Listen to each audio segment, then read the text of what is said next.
Hey, welcome back to the channel, Tea Times for Two, Golf Travel for Couples. Hey, I'm Scott. And I'm Cheryl. And today we're in Sunset Beach, North Carolina, in Myrtle Beach at the Oyster Bay Golf Links. And we're going to rate the golf course and we're going to answer the question, Is Oyster Bay Golf Links still one of the best courses in Myrtle Beach? so stay tuned.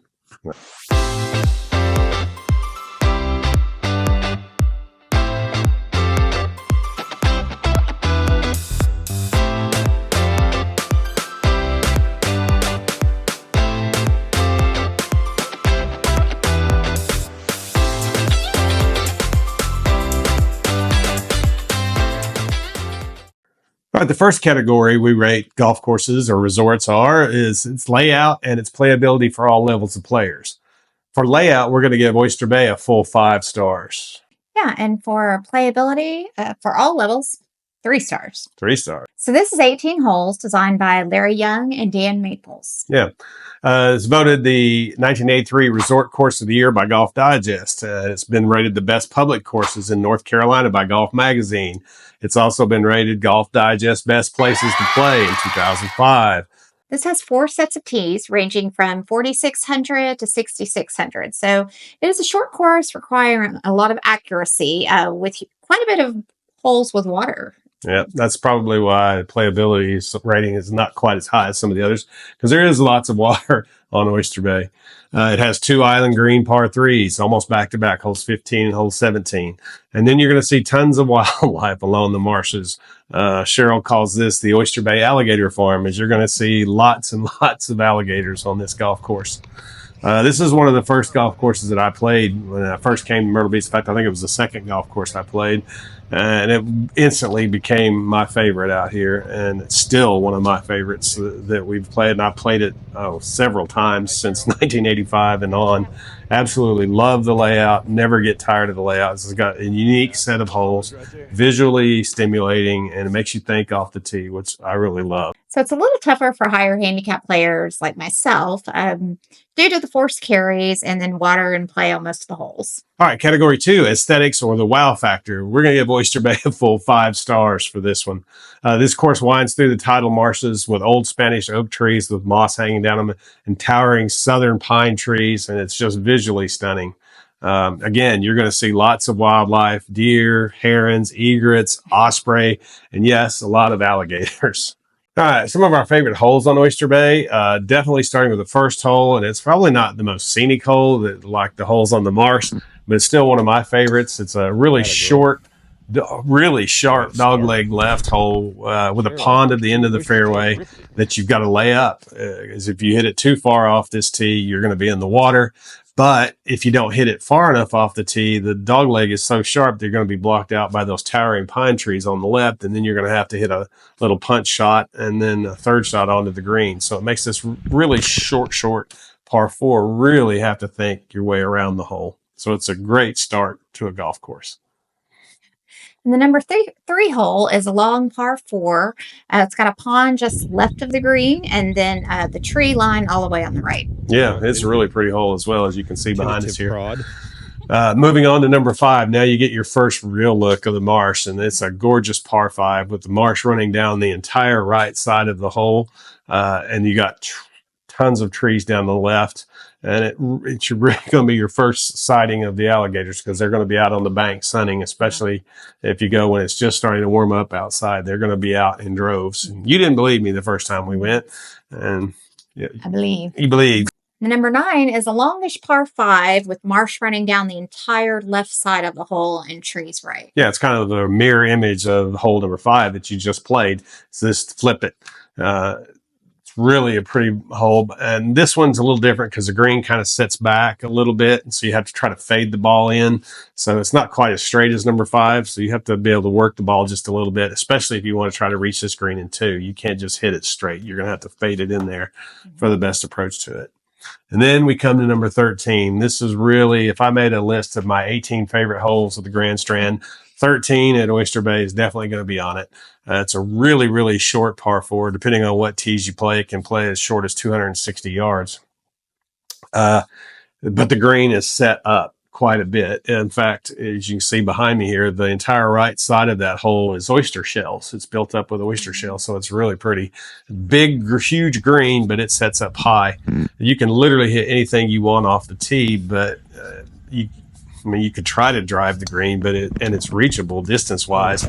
But the elevated green and the entire right side of the hole is marsh, so really there's no reason to. You can hit anything you want off the tee, and you're still just going to have a wedge in.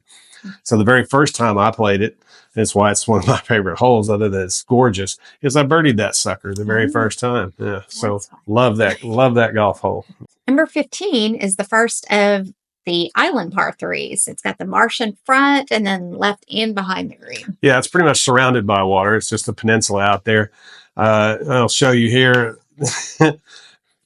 This is where you come out and you see the gators in full force. They're going to be lined on the next 3 holes just everywhere. But on this hole, you can see Cheryl was teeing off, and I didn't tell her at the time, and you might be able to see it on the video. There's 2 eyes swimming right at her as she's teeing off. And then she hit the green. Really impressed the marshal. He was loving Cheryl. And then she hit the green with a gator swimming right at her as she hit it. So, yeah, it's a beautiful golf hole. Background, you see the marsh and the houses in the distance. And, of course, you get a gator swimming at you. And then we go on to 17, the second of the island par threes. It's shorter than 15. 15 plays a lot longer, but 13 is pretty short. And this green was originally lined by oyster shells as well. The last time we played it, I hit it to about 15 feet, which you can see here. And we had a little visitor on the green. And I had a birdie putt, and I just birdied 15. So I thought, well, I'm going to back-to-back birdie these suckers. And we get up here, and there's my ball. So we just made that an automatic 2-putt and went to the next just green. Just long enough to get a picture. Yeah, you took a picture. Yeah, like I was going to walk over and putt that thing. Yeah. So we'll let him keep that ball. That gator's got that sucker. And then to finish out Oyster Bay 18, the finishing holes, medium length par 4 with the second shot over the marsh to the green, protected by bunkers short and right. And then you've got the marsh protecting it as well. So again, it's a great finish to a wonderful golf course, very beautiful golf course. And having read some of our comments, and we rated our favorite holes, or favorite courses on the north end, I got a lot of feedback from viewers like you that told us how much they enjoyed Oyster Bay as well. So it is definitely a beautiful golf course. Our third category that we rate golf courses and resorts in Myrtle Beach area is course conditions. And for Oyster Bay, we're going to give this 3 stars. Yeah, the last couple of times we played Oyster Bay, it wasn't in as good a shape as all the other times we played it, which is quite a few times, being it's one of my favorite courses. And this was surprising, especially to me, because I played it for so many years now, almost 40 years now I've been playing this course. And it's always been in great shape, but this time, the last 2 times, it just kind of looked tired, like they hadn't put as much money back into it as they used to. So that was kind of surprising to us. Yeah, however, we love the layout and the scenery so much. We're going to keep playing it whenever we stay at the north end of Myrtle Beach. Yeah, where else can you get your green fee paid for and free admission to an alligator farm, right? Sure. And they are owned by the Legends Group. And if you played the 3 courses at the Legends or Heritage on the south end, which is another one of my favorites, they're always in great shape. So it may have just been we were there and they'd had a hard spring or something, but it just wasn't quite up to what it was the other several times we played it. All right, our final category that we rate golf courses and resorts would be value or bang for your buck, which is really important to couples like us who like to travel and get a good value. For Myrtle Beach courses, we'd give Oyster Bay 3 stars. Compared to other courses around the world, we'd definitely give it 5 stars, because it is definitely a must play when you go to Myrtle Beach, and it's way cheaper than courses of the same quality we've played around the world. So to give you an idea of what the cost is, Cheryl, what would cost like? Yeah, so your winter tee times midweek are going to be morning around in the 70s, afternoon in the 60s. Your summer tee times midweek, morning 80s, afternoon around 70. Yeah, that's using, this is using their website, the Legends website, or you can use myrtlebeach.com or mb.com, and you're going to get similar prices for it. The Legends does have a package that you can play the 5 Legends courses, and you get a little bit better deal. In fact, with them, you get a meal included. Usually you get a lunch or breakfast included with your green fees. So you can catch them for less than this even. So it makes an even better value if you do it that way. The layout and scenery is so cool that even if the conditions weren't first class that they usually are there, we're going to play it because it's such a terrific value for the quality of course that you're getting, for the layout you're getting, and the scenery that you're getting. It's way better than any daily fee course we've got here in Dallas Fort Worth. So, all right, let's recap. Overall score, I'd give Oyster Bay definitely 4 to 4.5 stars. What would you think? Yeah, I'd give it 4 stars. 4 stars? Mm-hmm. Yeah, like I said before, it's one of my favorites. I think you really enjoyed it. I think you enjoyed the scenery, and I really think you enjoyed the Gators, even though you were a little spooked the first time you saw them. But I've been playing this one, like I said, since 85, so 40-something years. I've been playing this golf course, and absolutely when we stay in the north or even in the central part of Myrtle Beach, I'm going to play it because I really love it. Conditioning might not have been the best last time, but again, several of you viewers have told me how much you love Oyster Bay as well. So definitely one of my favorites. So what do you think?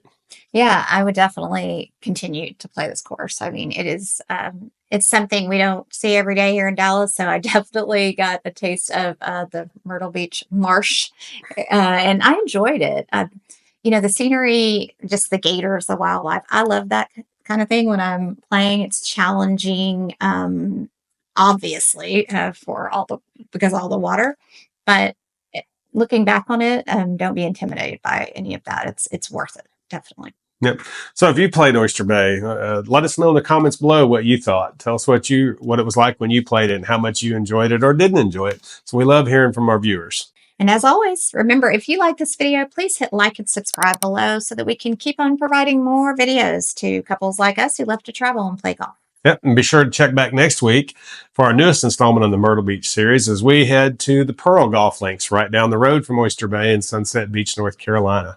And check back our other series that we have, ranging from Bandon Dunes and Cabo San Lucas. That's probably your favorite. Yeah. Scottsdale, Phoenix area. Las Vegas. Las Vegas and the Caribbean and many other places from around the world. So if you haven't checked those out, please do. We love the golf and we like sharing our experiences with you. And hopefully one day we'll see you on the first tee.